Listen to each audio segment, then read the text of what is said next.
Chennai super Kings పసుపు రంగు జెండాలతో రెపరెపలాడే మన చెన్నైలోని చెపాక్ స్టేడియం త్వరలోనే ఆస్ట్రేలియన్ బిగ్ బాస్ లీగ్ జెండాలతో నిండిపోతే ఎలా ఉంటుంది? అవును, మీరు విన్నది నిజమే. క్రికెట్ చరిత్రలో ఎన్నడూ లేని విధంగా ఒక విదేశీ లీగ్ మన భారత గడ్డపై అడుగు పెట్టబోతోంది. Australian most famous T20 tournament అయిన బిగ్ బాస్ లీగ్ తన నెక్స్ట్ సీజన్ ఓపెనర్ను మన దేశంలో, అది ధోని అడ్డా అయిన చెన్నైలో నిర్వహించడానికి సిద్ధమవుతోంది. అయితే అసలు ఆస్ట్రేలియా బోర్డు ఇండియాలో ఆ లీగ్ను ఎందుకు ఆడిస్తోంది? మన BCCI దీనికి ఎలా అంగీకరించింది? ఈ చారిత్రాత్మక మ్యాచ్ వెనుక ఉన్న అసలు కారణాలేంటి? నెక్స్ట్ IPL సీజన్ ఆస్ట్రేలియాలో జరగనుందా అనే విషయాలను ఈ వీడియోలో తెలుసుకుందాం. వీడియోని ఎక్కడా స్కిప్ చేయకుండా చివరి వరకు చూడండి. బిగ్ బాస్ లీగ్ అంటే ఏమిటో మనందరికీ తెలుసు. 2011లో క్రికెట్ ఆస్ట్రేలియా ప్రారంభించిన ఈ లీగ్ IPL తర్వాత ప్రపంచంలోనే అత్యంత ఆదరణ పొందిన T20 లీగ్లలో ఒకటిగా పేరు తెచ్చుకుంది. ఇందులో 8 నగరాల ఆధారిత జట్లు పాల్గొంటాయి. ఇప్పటివరకు 15 సీజన్లను విజయవంతంగా పూర్తి చేసుకున్న ఈ లీగ్ ఇప్పుడు తన సరిహద్దులను దాటి భారత్ వైపు చూస్తోంది. దీనికి ప్రధాన కారణం భారత క్రికెట్ మార్కెట్ ఉన్న అపారమైన శక్తి. క్రికెట్కు భారత్ ఒక వర్హౌస్ లాంటిది. ఆస్ట్రేలియాలోని స్టేడియాల కంటే మన దేశంలోని స్టేడియాల్లో ఉండే ఉత్సాహం, ఆ అభిమానం మరెక్కడా ఉండదని క్రికెట్ ఆస్ట్రేలియాకు బాగా తెలుసు. అందుకే వారు చెన్నైలోని MA చిదంబరం స్టేడియం, అంటే మనందరి ఇష్టమైన చెపాక్ని ఎంచుకున్నారు. చెపాక్ స్టేడియంను ఎంచుకోవడానికి అనేక వ్యూహాత్మక కారణాలు ఉన్నాయి. చెన్నై ప్రజలు క్రికెట్ పట్ల చూపించే పరిజ్ఞానం మరియు మక్కువ ప్రపంచవ్యాప్తంగా ప్రసిద్ధి చెందింది. టెస్ట్ మ్యాచ్ అయినా IPL అయినా అక్కడ స్టేడియం ఎప్పుడూ కిక్కిరిసిపోతుంది. పైగా చెన్నై సూపర్ కింగ్స్ మరియు MS ధోని పుణ్యమా అని చెపాక్ ఒక గ్లోబల్ బ్రాండ్గా మారిపోయింది. బిగ్ బాష్ లీగ్ ఓపెనర్ ఇక్కడ జరిగితే డిజిటల్ ప్లాట్ఫామ్స్లో మిలియన్ల కొద్దీ వ్యూస్ వస్తాయని, TRP రేటింగ్స్ దూసుకుపోతాయని ఆస్ట్రేలియా బోర్డు అంచనా వేస్తోంది.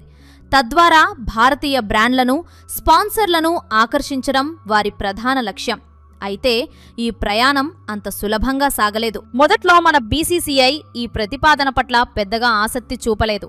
మన దేశవాళీ క్రికెట్ సీజన్, ముఖ్యంగా రంజీ ట్రోఫీ షెడ్యూల్తో BBL మ్యాచ్లు క్లాష్ అవుతాయని BCCI ఆందోళన వ్యక్తం చేసింది.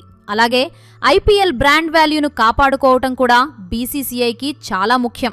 కానీ ఆస్ట్రేలియా ప్రభుత్వం మరియు భారత ప్రభుత్వం మధ్య జరిగిన వాణిజ్య చర్చల తర్వాత BCCI తన పందాను మార్చుకుంది.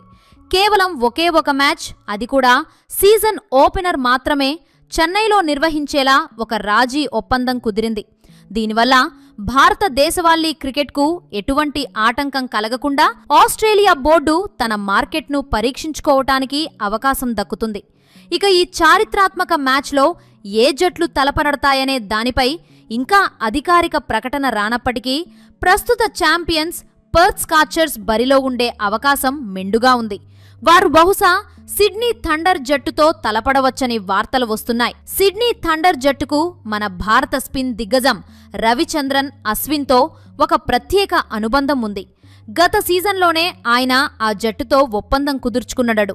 కానీ గాయం కారణంగా ఆడలేకపోయాడు. ఒకవేళ అశ్విన్ ఈ మ్యాచ్లో కనిపిస్తే చెన్నై అభిమానులకు అది పండగే అని చెప్పాలి. ఇక్కడ ఒక ఆసక్తికరమైన విషయం ఏమిటంటే, ఈ ఒప్పందం కేవలం BBL భారత్కు రావడం మాత్రమే కాదు, భవిష్యత్తులో IPL కూడా ఆస్ట్రేలియాకు వెళ్లే అవకాశం ఉంది.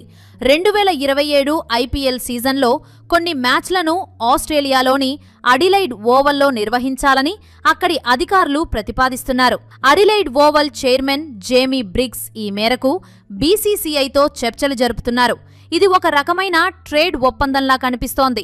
BBL మా దేశంలో ఆడుకోండి, IPLలు మా దేశానికి పంపండి అన్నట్లుగా ఈ చర్చలు సాగుతున్నాయి. అడిలైడ్లో భారత సంతతి ప్రజలు ఎక్కువగా ఉండటం వల్ల అక్కడ కూడా IPL మ్యాచ్లు హౌస్ఫుల్ అవుతాయని వారు నమ్ముతున్నారు. మీకు తెలుసా, బిగ్ బాష్ లీగ్లో కొన్ని ప్రత్యేకమైన రూల్స్ ఉంటాయి. అందులో ఒకటి పవర్ సర్జ్. బ్యాటింగ్ చేసే జట్టు 10 ఓవర్ల తర్వాత ఎప్పుడైనా 2 ఓవర్ల పాటు ఈ పవర్ సర్జ్ను వాడుకోవచ్చు. అప్పుడు కేవలం 2 ఫీల్డర్లు మాత్రమే సర్కిల్ వెలుపల ఉంటారు. ఇది మ్యాచ్ను మరింత ఉత్సాహభరితంగా మారుస్తుంది.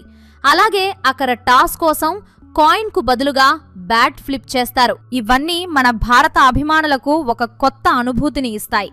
అయితే ఇక్కడ మనం గమనించాల్సిన మరో ముఖ్య విషయం ఏమిటంటే భారత ఆటగాళ్లు విదేశీ లీగ్లో ఆడటంపై ఉన్న నిబంధనలు.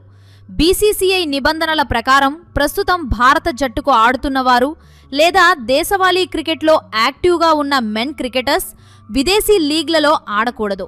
అందుకే మనం బీబీఎల్లో విరాట్ కోహ్లీని లేదా రోహిత్ శర్మను చూడలేకపోతున్నాం.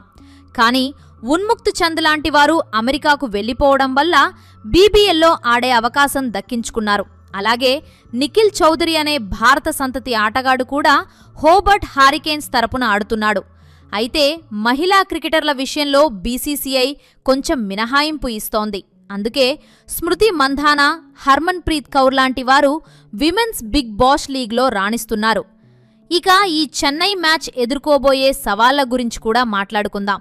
డిసెంబర్ నెలలో చెన్నైలో ఈ మ్యాచ్ నిర్వహించడం అంటే అది ఒక సాహసమే అని చెప్పాలి.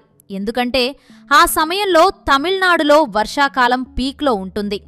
భారీ వర్షాలు కురిసే అవకాశం ఉన్నందున స్టేడియంలో అత్యాధునిక డ్రైనేజీ వ్యవస్థ ఉండాలి. క్రికెట్ ఆస్ట్రేలియా ప్రతినిధులు ఇప్పటికే చెపాక్ను సందర్శించి అక్కడ వసతులను పరిశీలించారు. స్టేడియం నిర్వహణ పట్ల వారు సంతృప్తి వ్యక్తం చేసినట్లు సమాచారం. కానీ వాతావరణం ఎప్పుడు ఎలా మారుతుందో చెప్పలేం కాబట్టి ఇది ఒక పెద్ద రిస్క్ అనే చెప్పాలి. ఈ చారిత్రాత్మక మ్యాచ్ ద్వారా క్రికెట్ ఆస్ట్రేలియా కేవలం టికెట్ ఆదాయంపైనే కాకుండా బ్రాండింగ్ పై కూడా కన్నేసింది. భారతీయ కంపెనీలు గ్లోబల్ మార్కెట్లోకి వెళ్లడానికి ఇది ఒక మంచి వేదిక అవుతుందని వారు ప్రచారం చేస్తున్నారు. మరోవైపు బీసీసీఐకి కూడా ఇది అంతర్జాతీయ క్రికెట్లో తన పట్టును మరింత పెంచుకోవడానికి సహాయపడుతుంది. ఆస్ట్రేలియా బోర్డుతో సంబంధాలు బలపడితే భవిష్యత్తులో మరిన్ని ద్వైపాక్షిక సిరీస్లు అలాగే వాణిజ్య ఒప్పందాలు కుదుర్చుకోవచ్చు. బిగ్ బాష్ లీగ్లో పాల్గొనే జట్ల గురించి ఒక్కసారి క్లుప్తంగా తెలుసుకుందాం. పర్త్ స్కార్చర్స్ ఈ లీగ్లో అత్యంత విజయవంతమైన జట్టు. వారిప్పటికే 6 సార్లు టైటిల్ గెలుచుకున్నారు. సిడ్నీ సిక్సర్స్ 3 సార్లు విజేతగా నిలిచింది. Melbourne Stars, Melbourne Renegades, Adelaide Strikers, Brisbane Heat, Hobart Hurricanes మరియు సిడ్నీ థండర్ ఇవన్నీ కూడా ఎంతో ప్రతిభావంతులైన ఆటగాళ్లతో కూడిన జట్లు. Steve Smith, Glenn max well, David Warner లాంటి స్టార్ ఆటగాళ్లు ఈ లీగ్కు ప్రధాన ఆకర్షణ. వీరందర్నీ మన కళ్ల ముందు చెపాక్లో చూడటమనేది ఒక అద్భుతమైన అనుభూతి అవుతుంది. ప్రపంచ క్రికెట్లో ఐపీఎల్ ఎంతటి మార్పులు తెచ్చిందో మనందరికీ తెలుసు. ఇప్పుడు బీబీఎల్ లాంటి లీగ్లు వేరే దేశాలకు వెళ్లడం వల్ల క్రికెట్ మరింత గ్లోబల్గా మారుతుంది. రోహిత్ శర్మ చెప్పినట్లుగా ఇప్పుడు ఏ జట్టును తక్కువ అంచనా వేయలేం. ప్రతి టీం కూడా పక్కా ప్రణాళికతో బరిలోకి దిగుతోంది. బీబీఎల్ భారత్కు రావడం వల్ల మన యువ ఆటగాళ్లకు కూడా ఆస్ట్రేలియా క్రికెట్ శైలిని దగ్గరగా గమనించే అవకాశం దక్కుతుంది. ముగింపుగా చూస్తే చెన్నైలో జరగబోయే ఈ బిగ్ బాష్ లీగ్ ఓపెనర్ కేవలం ఒక క్రికెట్ మ్యాచ్ మాత్రమే కాదు. ఇది 2 దేశాల మధ్య ఉన్న క్రికెట్ బంధానికి ఒక కొత్త నిదర్శనం.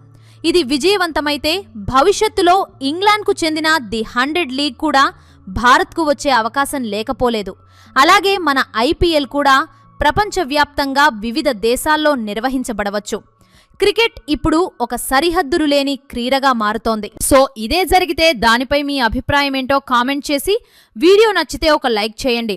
అలాగే ఇలాంటి మరెన్నో ఇంట్రెస్టింగ్ వీడియోస్ కోసం మా ఛానల్ని సబ్స్క్రైబ్ చేసుకోండి.